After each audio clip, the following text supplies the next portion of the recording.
Assalamualaikum warahmatullahi wabarakatuh. Perkenalkan, nama saya Nurmala dengan NIM 860224214. Saya dari UPPJJ Surabaya, Jombang. Di sini saya akan mempraktekkan tentang sifat cahaya. Alat dan bahan yang saya gunakan adalah yang pertama ada lensa cembung, lensa cekung, lensa datar, busur derajat, senter, laser, lilin, celah cahaya. Di sini saya menggunakan sisir. Layar, di sini ada layar putih, saya menggunakan kertas, penggaris, dan ada korek dan tempat piring untuk menata lilinnya. Percobaan pertama adalah pemantulan cermin datar. Langkah pertama, saya sudah menyusun senter dan celah cahaya sisir di depan cermin datar yang sudah saya siapkan. Langkah kedua, saya menyalakan lampu senter dan mengamati jalan berkas cahaya sesuai mengenai cermin datar.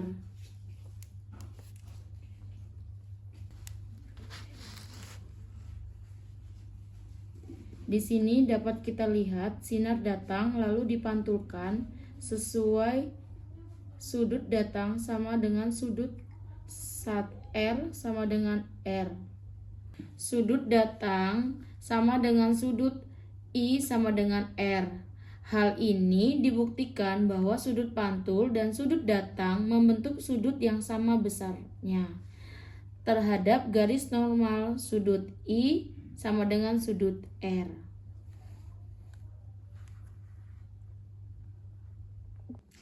Langkah yang kedua, saya akan menyalakan senter dan mengamati jalan berkas cahaya sesudah mengenai cermin datar. Di sini dapat kita lihat sinar datang lalu dipantulkan.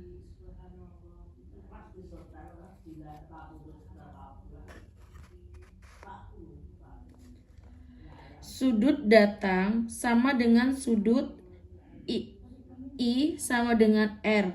Lalu hal ini dibuktikan bahwa sudut pantul dan sudut datang membentuk sudut yang sama besar terhadap garis normal, yaitu sudut I sama dengan sudut R.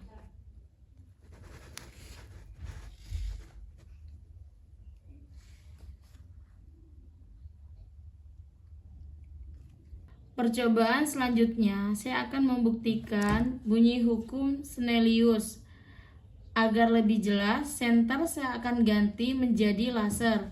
Ketika sinar datang I sama dengan 90 derajat, maka sinar pantul R sama dengan 90 derajat. Ketika sinar I 60 derajat, maka sinar pantul R sama dengan 60 derajat.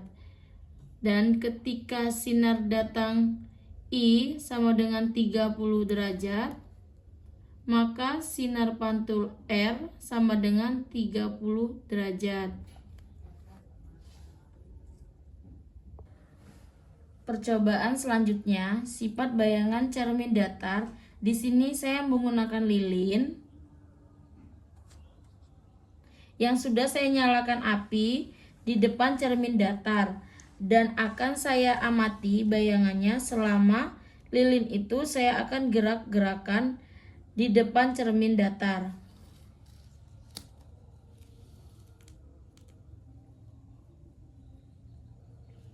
Kemudian saya akan mencatat sifat bayangan yang dibentuk cermin datar. Saat saya dekati lilin di depan cermin datar, bayangan tersebut adalah sama besar, tegak, dan juga maya. Setelah saya geser lilinnya, bayangan pun ikut bergeser sesuai bayangan lilin yang aslinya. Ketika saya jauhkan, maka bayangan ikut menjauh. Lalu ketika saya ukur menggunakan penggaris,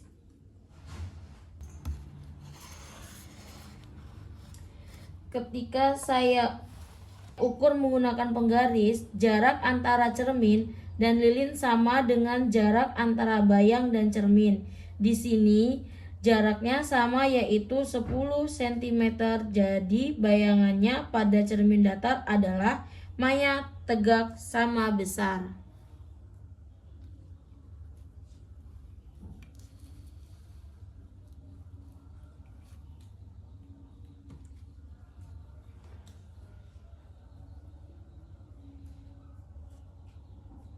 Di sini jaraknya sama, yaitu 10 cm. Jadi bayangannya pada cermin datar adalah maya, tegak, dan sama besar. Percobaan pemantulan cahaya pada cermin cembung.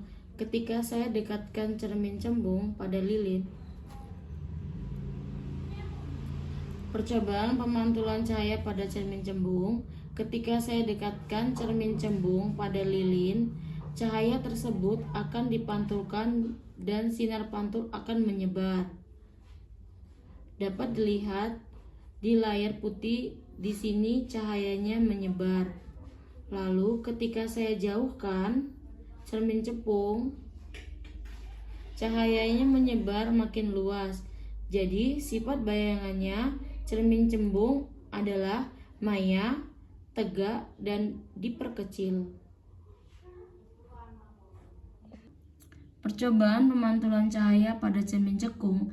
Ketika saya dekatkan cermin cekung ini di depan lilin, dapat dilihat cahayanya terkumpul dan terfokuskan pada satu titik.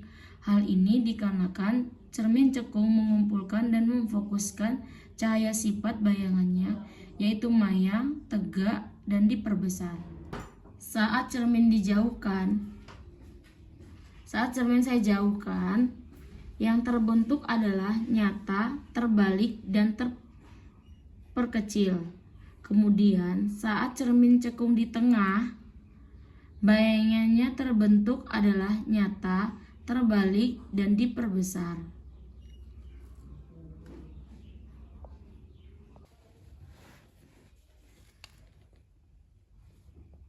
Selanjutnya, saya akan melakukan pengukuran jarak benda, maksudnya lilin, dan jarak bayangannya dengan jarak dekat pada cermin cekung. Untuk pengukuran pertama, bayangannya dengan lilin adalah 10 cm.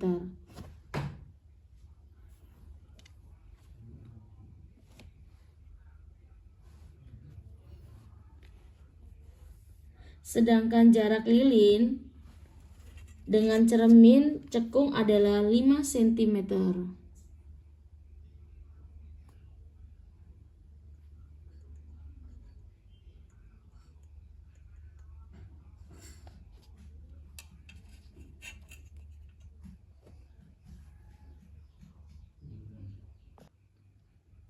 Pengukuran kedua, saya telah merubah jarak lilinnya.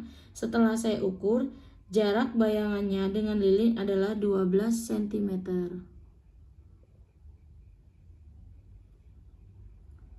Lalu jarak lilin dengan cermin 6 cm.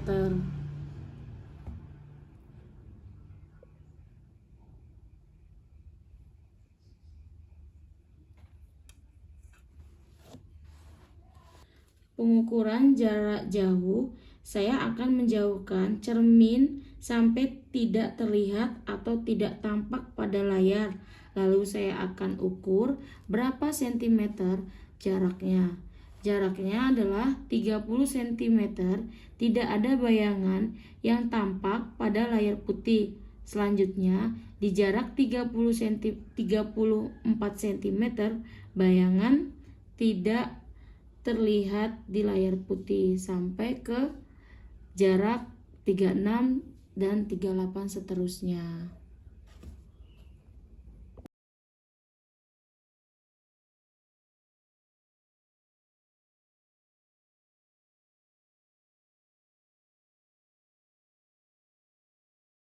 Hasil dari praktek sehari ini adalah yang pertama, cahaya melewati celah sisir membentuk garis-garis lurus. Yang kedua, sudut datang cahaya pada cermin datar sama dengan sudut pantulnya. Yang ketiga, cermin cekung menghasilkan bayangan yang berbeda-beda sesuai jarak lilinnya. Ketika dekat bayangan membesar dan tegak, ketika jauh bayangan mengecil dan terbalik. Yang keempat, cermin cembung menghasilkan bayangan lebih kecil dan tegak. Kesimpulannya, dari percobaan yang dilakukan, diperoleh kesimpulan bahwa cahaya memiliki beberapa sifat, yaitu merabat lurus, dapat dipantulkan dan dapat dibiaskan, dan dapat diteruskan melalui benda bening. Jenis cermin juga memengaruhi karakter bayangan terbentuk. Baiklah, kesimpulan dari percobaan yang dilakukan ini diperoleh kesimpulan bahwa cahaya memiliki beberapa sifat, yaitu merambat lurus dan dipantulkan, dapat dibiaskan, dan dapat diteruskan melalui benda bening. Jenis cermin juga mempengaruhi karakter bayangan yang terbentuk. Sekian dari presentasi saya hari ini. Wassalamualaikum warahmatullahi wabarakatuh. Audio Jungle.